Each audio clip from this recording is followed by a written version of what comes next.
Okay, so how's it going?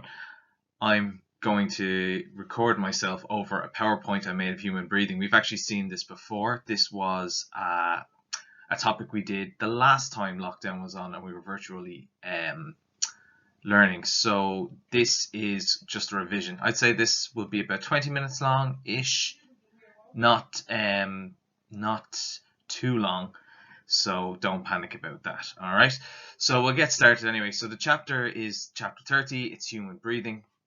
So not too surprisingly, one of the things you need to know is the actual human respiratory system. And there it is in all its glory. I've just lifted this picture from the actual biology book. All right. So as you can see, all right, you've got the nose, the mouth. All right, this is where the air comes in. So when you breathe in through your nose, it goes up through your nasal passages and down into your pharynx, also known as your throat. All right, you could also breathe in through your mouth.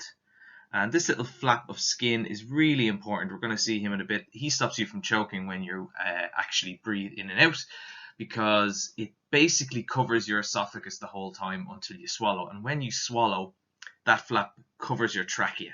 So it prevents us from choking to death on the very food we eat. All right. Then down below, you've got the larynx here. This is your voice box. We'll talk about him a little bit, but basically air passes through him to make a noise, and then our tongues shape that noise. We'll see that soon enough. Then you have your trachea, and your trachea is a tube, also known as your windpipe. Highlighted here are rings of cartilage. Now the rings, funnily enough, are not actually entirely circular. So you would imagine a ring being like this, all right, kind of like this. But what's actually the case is they're C-shaped. They kind of go like that around. So rings is a little bit misleading, but that's an adequate answer. You know, they're rings of cartilage, and they just keep the trachea open and prevent it from closing in on itself. All right, because it actually is under a fair bit of pressure. Every time you breathe in and out, it pulls against the walls, and if you didn't have those rings of cartilage, they could actually close up. All right, so I'll just get rid of this. So then you have your bronchi. All right, now bronchi is plural, so one, and there's a second one there. That's two bronchi, one bronchus. And the bronchus, you might notice, doesn't have as many rings of cartilage, but it does have some.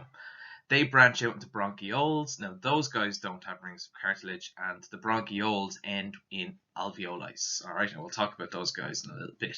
Other important parts, the ribs, that's part of the skeletal system that helps protect your heart and lungs.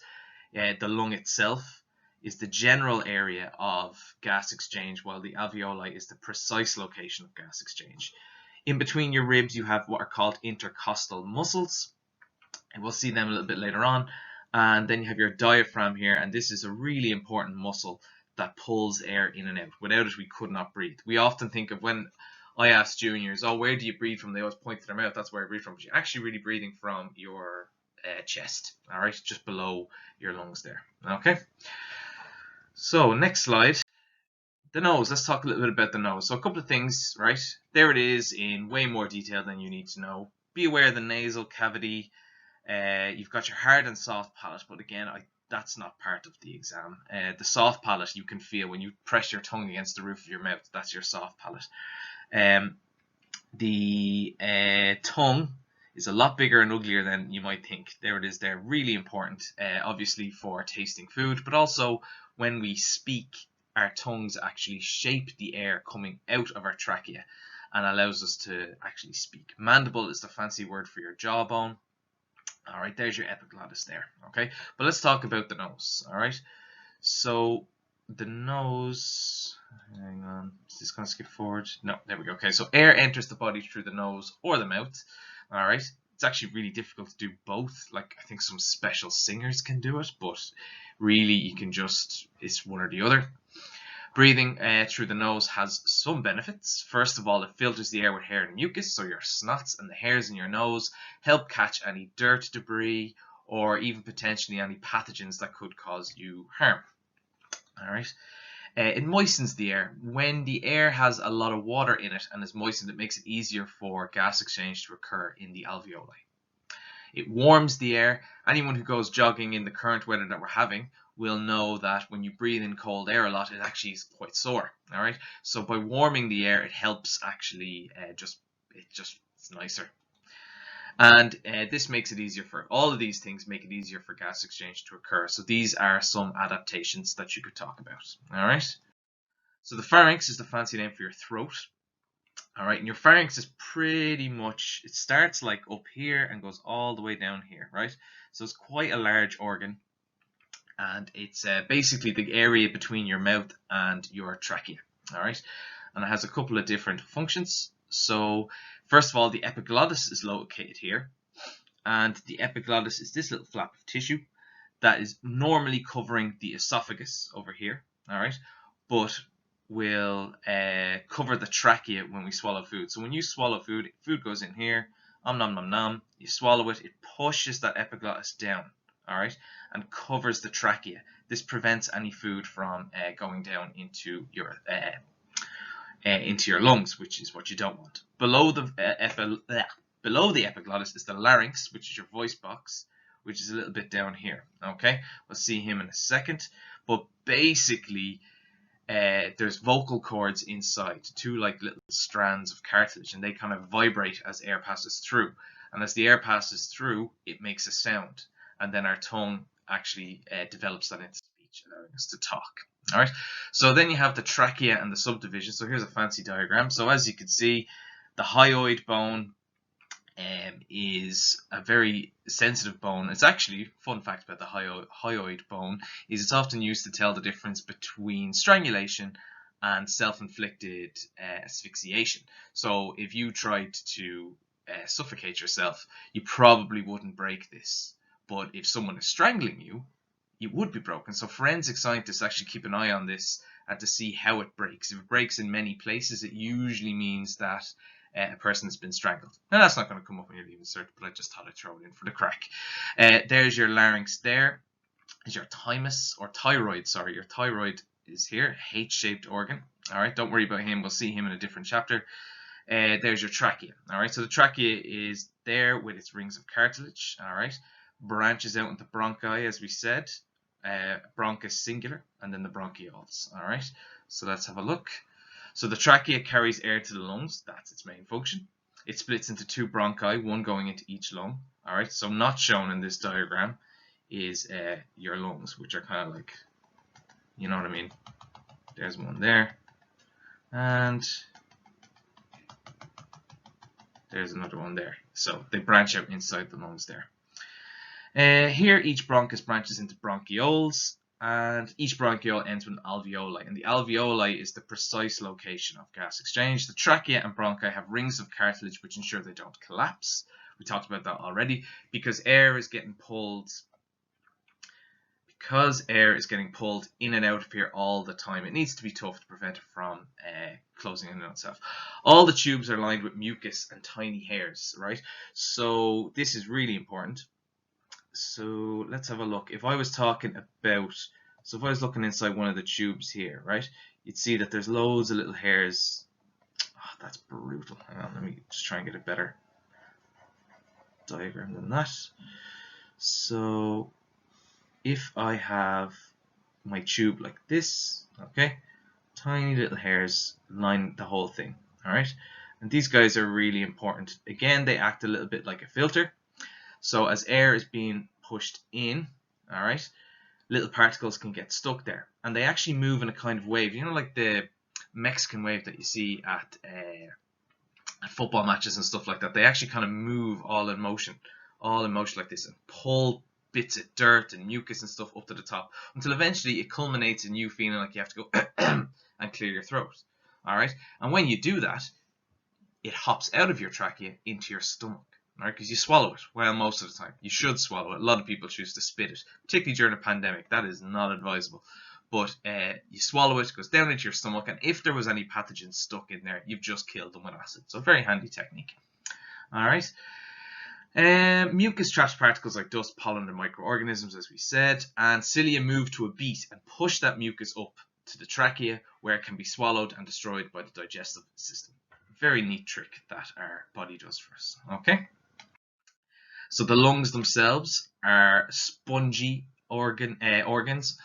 Sometimes they're represented as balloons, which is actually incorrect. It's more of a sponge, all right, because they're actually quite foamy, like if you actually cut one open. So the large pink spongy structures, gas exchange occurs here. Now remember, lungs are the general. So gas exchange occurs in this Gas exchange occurs in this general area and this general area, but not in that precise. Remember, alveoli is the precise location. So O2 is inhaled, carbon dioxide is exhaled. I should actually say that it's CO2 and H2O that is exhaled. All right, you exhale both of those there. All right. Okay.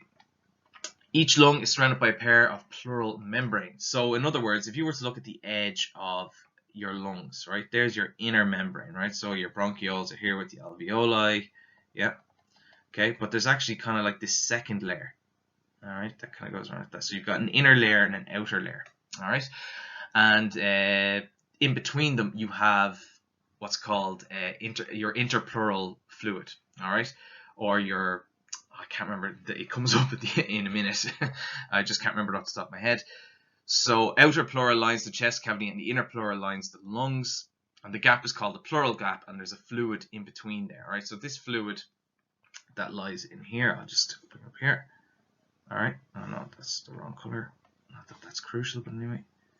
So the fluid that lines there is so important, because if you think about it, your lungs are expanding and contracting all the time, pushing off the walls of your body. All right, pushing off the ribs and the intercostal muscles. All right, so they actually undergo a lot of friction, and that fluid helps reduce friction. All right, so this gap contains a liquid which lubricates the membranes, preventing friction, as we said. All right, so let's have a look at the alveoli. And I only just noticed, I'm not sure about this, I'd have to look it up, but it seems that this diagram is showing that the ends of the bronchioles have rings of cartilage, which I'm pretty sure they don't. But anyway, so this is a really fancy looking diagram of your alveoli, and it's a really good one because, well, apart from potentially these rings of cartilage, but it's a really good one because it really shows some of the advantages of alveoli. So first of all, you can see they're quite open and air spaces, this thin wall here, all right, and loads of capillaries lining around each one of those. So huge amounts of absorption happening here. So as oxygen moves into here, it gets easily absorbed by these thin walls and go into your membranes or into your capillaries. And likewise, carbon dioxide easily gets pulled out of here and back out here like this. So really handy thing that our alveoli does for us. So the alveoli, as I've said, I think about 450 million times so far, is the precise location of gas exchange in the lungs. The alveoli are adapted for this function because, now these are important, all right? So first of all, you have approximately 700 million. That says in each lung, I think it's about 350 million in each lung, but either way, that's a lot, all right? So there's one adaptation. The next, their walls are only one cell thick, so oxygen and carbon dioxide don't have these big barriers to overcome to pass in and out of the blood. And they have moist surfaces, which allows for easier gas exchange as well. And finally, they're enclosed by a network of capillaries, all right? So they're getting picked up somewhere, all right? So oxygen, even if it passes over the one cell, it's not going to miss a capillary because there's so many of them, it'll just pass into the capillary, no problem. So let's have a look at gas exchange then. Due to respiration needing O2, the body produces carbon dioxide and H2O. All right. As a result, the cytoplasm of cells become highly concentrated with carbon dioxide and H2O because of all the respiration that they're carrying out. And then they move into the bloodstream by diffusion. All right. Now, a couple of diagrams are coming up in a second that I'll use to emphasize that point. O2 in that case then diffuses in the opposite direction because there's a high concentration in the blood versus what's inside the cell. So oxygen will diffuse from the blood into your cells. All right, and O2 is transported by red blood cells, while carbon dioxide and water are carried by your blood plasma. So the liquid part of your blood deals with transporting carbon dioxide and water, but your red blood cells, as you know, transport oxygen. So quick look at this diagram here. So here's your bronchiole ending in your alveoli, all right? or sorry, should I say alveolus, because you're only dealing with one here. So the blood from the heart is low in oxygen, high in carbon dioxide. So the concentration of carbon dioxide out here is low and it's high here. So diffusion happens. The movement from high concentration to low concentration. The same thing happens with water. All right. But it's low in oxygen, so the air that we've just inhaled has lots of O2, so moves from an area of high concentration to an area of low, which is our blood, and that's how we absorb oxygen. All right. So gas exchange, and here it is happening in a cell. So inside a cell, carbon dioxide and water build up, all right, and eventually diffusion pulls them out of the cell into the blood plasma, while oxygen, which is being carried by red blood cells, enters because in here is now low in oxygen. All right. So look, that can just take a little bit of digestion. Like, don't be too hard on yourself if this doesn't make perfect sense the first time you've looked at it, all right? Even though technically this should be the second or third time you've looked at it, but anyway, all right? So just bear that in mind. It is a little bit tricky and might take a couple of times just to get into the noggin, all right? So let's have a look at breathing itself. So you need, as you know already, you inhale and you exhale, okay? But what's actually going on? If we were able to slow down time, what is actually happening? All right. So first of all, your brain controls the rate of breathing. Now you'll see for higher level, you need to specifically say it's the medulla oblongata, which is a part of your brain responsible for kind of autonomous I think is the wrong word, more automatic parts of your brain. So regulating a lot of your rhythms and stuff like that. So let's start. The first thing that happens is when you inhale, your intercostal muscles and diaphragm receive a message to contract. All right. So in other words, your brain says, hang on a minute, something's wrong. You need to breathe. All right. And it says to your intercostal muscles and diaphragm, all right, guys, it's time for you to contract. All right. To contract, they need to use ATP. And therefore, this is an active process. Okay. Next. All right. Hang on. So the next thing is the ribs will move up and the diaphragm curves down. All right. So the ribs move up and the diaphragm curves down. This is to make your chest area a little bit larger to accommodate the air that's going to be coming in. All right. And then the volume of the chest cavity increases, and as a result, air pressure decreases. Okay. So I'm just going to draw a quick diagram here. All right. Let's use that. Why isn't that working? Yeah. All right, seems to be stuck on this for a moment. Here we go. Okay, so if we just have a look, so imagine this is your lung here. Okay, there's one lung, there's the other lung. So when your rib move up and the diaphragm curves down, what you end up with is two sacs that are low in pressure. So if you actually think about that, the air concentration, is low, all right, and the air concentration outside is high, and we know that things move from high to low, and that helps pull air in. It's actually the change in air pressure. So air pressure gets low in your lungs. Because they get low, it actually pulls air from outside, all right, and that's how we inhale. The external air pressure is now higher than the internal air pressure, and this pushes or moves air into the lungs. Exhalation, guys, is essentially the exact opposite of what I've just said there, right? So the intercostal muscles and the diaphragm relax. They don't need ATP to relax, so this is a passive process. Ribs move down and the diaphragm curves up. This reduces the volume of chest cavity, all right? And the air pressure increases. So now in this case, in the exhalation, I'll just use red for the exhalation. This time our air concentration is now high in here compared to what's going on out here. And air gets pushed out of the lungs then as a result. All right. So air moves out of the lungs, and that's that. Now you need to know a breathing disorder, and the easiest one is asthma. All right. So let's have a look. I didn't have any animations on this slide, so it's all up here at once. So we'll start with the symptoms, all right? So someone who suffers from asthma could have noisy, wheezy breathing or a feeling of breathlessness, all right? So they might find it difficult to breathe sometimes, all right, particularly when they're having an asthma attack, which we'll talk about in just a second. So the external the external causes, right, are many. There's lots of different types. Some people might have many triggers, some people might have just one, and these triggers are referred to as allergens because they can set off an allergic reaction, which is what asthma is. It's when you have an allergy to something. So examples include pollen, dust, and animal hairs. All right.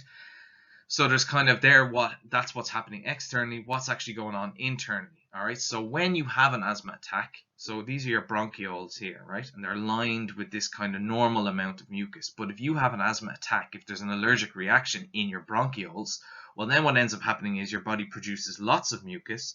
You get this swelling inside the lining, and ultimately the gap gets really small. So in severe or in non-severe cases of asthma, this restriction might be kind of small. But in really severe attacks, it could actually block the bronchioles altogether. And if these get blocked, then there can't be any gas exchange to the alveoli. All right? And if there's no gas exchange, you can't breathe. And if you can't breathe, well, you're in big trouble. So one of the things they do is, well, first of all, you can do your best to avoid triggers. But as you might have guessed, it can be very hard to avoid some triggers, such as pollen and dust. All right? So treatment includes what are called bronchodilators. These come in inhalers. So you've probably seen the guys, they have an inhaler, they take the lid off, they put it to their mouth, and they inhale what comes. And the bronchodilators do exactly what it says in the tin. It dilates the bronchioles, and it helps open up this airway and allows them to breathe easier. Okay? So that's it for the ordinary level stuff. All right, there's just a couple of extra things you need to be aware of for higher level. All right, so the first one is that the rate of breathing is controlled specifically by the medulla oblongata in the brain. All right, so that's the specific area. The brain controls the breathing by monitoring carbon dioxide levels in the blood. So it wouldn't be unfair to guess that surely it's oxygen that's being monitored. I mean, isn't that the stuff that we've constantly been learning about since our first year in science, that we need oxygen to live? So you'd probably it's a fair shout to say, oh, I reckon that our brain keeps an eye on our oxygen levels. But actually it turns out it's our carbon dioxide levels, and this is why. So when carbon dioxide dissolves in water, right, it makes carbonic acid. And because your blood plasma is mostly water, well, that carbonic acid forms inside your blood plasma. And it causes your blood pH to drop from its normal 7.4. So it might drop, like, we're not talking anything dramatic here, lads. We're saying like 7.4 might drop to 7.2, if even, right? Your brain is super sensitive. It can detect really, really small changes. So when it detects that tiny change, it says, okay, we need to do something about it, all right? So the brain detects this drop and now knows that the carbon dioxide concentration is high, which is bad. So it says, hey, we need to breathe, we need to get more oxygen in here. So this happens particularly when we exercise. So it's actually carbon dioxide that is the controlling factor for gas exchange in plants. All right. So it's important that you keep that in mind, because I wouldn't be surprised if that's just like a little question in an exam where it says, and what is the controlling factor in breathing? Or it's actually the same for, what is the controlling factor in gas exchange for plants and animals? Well, it's the level of carbon dioxide. Okay, and that sums up everything. So this is the second time we've gone through this. I'll throw up some notes. I was just looking at Teams there and I couldn't see any notes up there, so I might throw up some. I know I have them somewhere, I just need to dig them out. So keep an eye on Teams and they should go up there. All right, okay, that's it for now.